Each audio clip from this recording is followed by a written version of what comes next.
১৯০৩ সালে ১১ একর জায়গার উপর ফেনী সদরের কাজিরবাগ বাজার ও রানীরহাট এলাকার মাঝামাঝি স্থানে প্রতিষ্ঠিত হয় দোস্ত টেক্সটাইল মিল।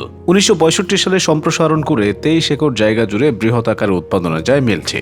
এটি ছিল দেশের অন্যতম প্রসিদ্ধ একটি টেক্সটাইল মিল। তৎকালীন সময়ে দোস্ত টেক্সটাইল মিলে ১-১.৫ শ্রমিক কাজ করতেন।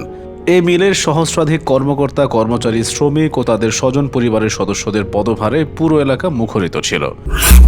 দোস্ত টেক্সটাইল মিলের কারণে একসময় ফেনীর সবচেয়ে কর্মযোগ্য এলাকা ছিল রানীরহাট ও কাজিরবাগ এলাকা। একসময় এখানকার কারখানার সাইরেনের আওয়াজে মানুষের ঘুম ভাঙত। অনেক মানুষই ঘড়ির ব্যবহার জানত না, কিন্তু অনেক দূর পর্যন্ত সাইরেনের আওয়াজ শুনে দিনের সময় কত তা বুঝতে পারত। মিলের আশপাশে গড়ে উঠেছিল ভাড়াযোগ্য অনেক আবাসিক ভবন। আশপাশে ছিল শত শত দোকানপাট। শিফটিং ডিউটির কারণে অধিকাংশ শ্রমিকই আশপাশের এলাকায় পরিবার নিয়ে বসবাস করতেন।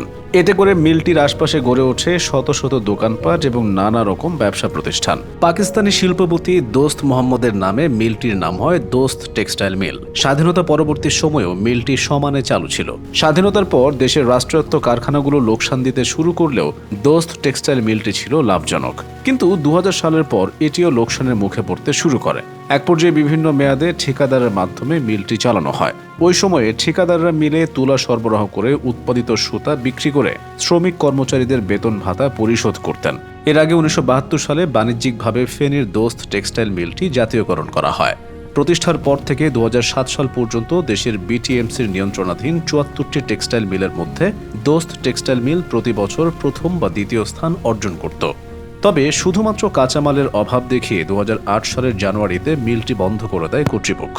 ৩ বছর বন্ধ থাকার পর ২০১১ সালের মার্চে ফের উৎপাদন শুরু হলেও ৪ মাসের মাথায় আবার বন্ধ হয়ে যায় মিলটি। পাশাপাশি বন্ধের আগ পর্যন্ত মিলে ১৮ জন কর্মকর্তা, ৫৪ জন কর্মচারী এবং ৭০০ জন শ্রমিককে গোল্ডেন হ্যান্ডশেকের মাধ্যমে মিল ছেড়ে যেতে হয়। দোস্ত টেক্সটাইল মিলের জায়গা এখন কিছুই নেই। সন্ধ্যার পর এলাকাটিতে ভুতুড়ে পরিবেশ সৃষ্টি হয়। সাইরেনের আওয়াজও আর শোনা যায় না।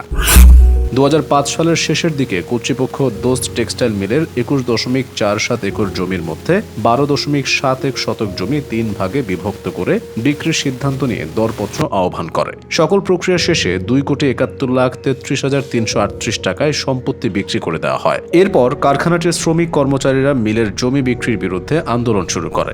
এক পর্যায়ে বিটিএমসি দরপত্র বাতিল করে। এরপর দরপত্রদাতারা ২০০৭ সালে হাইকোর্টে মামলা করলে আদালত তাদের পক্ষে রায় দেয়। পরে এই রায়ের বিরুদ্ধে শ্রমিক কর্মচারীরা আপিল করলে ২০১৩ সালে দরপত্রটি বাতিল করার আদেশ দেয় আদালত। এরপর ২০২২ সালের জুলাইতে সরকারি বেসরকারি অংশীদারিত্ব বা পিপিপি পদ্ধতিতে ফেনীর দোস্ত টেক্সটাইল মিল চালুর উদ্যোগ নেয় সরকার। এটি চালু হলে বহু কর্মসংস্থান তৈরি হবে। ফেনীর পাশাপাশি জাতীয় অর্থনীতিতেও এ মিলটি বড় ভূমিকা পালন করবে। অজস্র ইতিহাসের সাক্ষী হয়ে থাকা শতবর্ষী এ মিলটি নতুন করে চালুর খবর বয়ে এনেছে স্বস্তির বাতাস।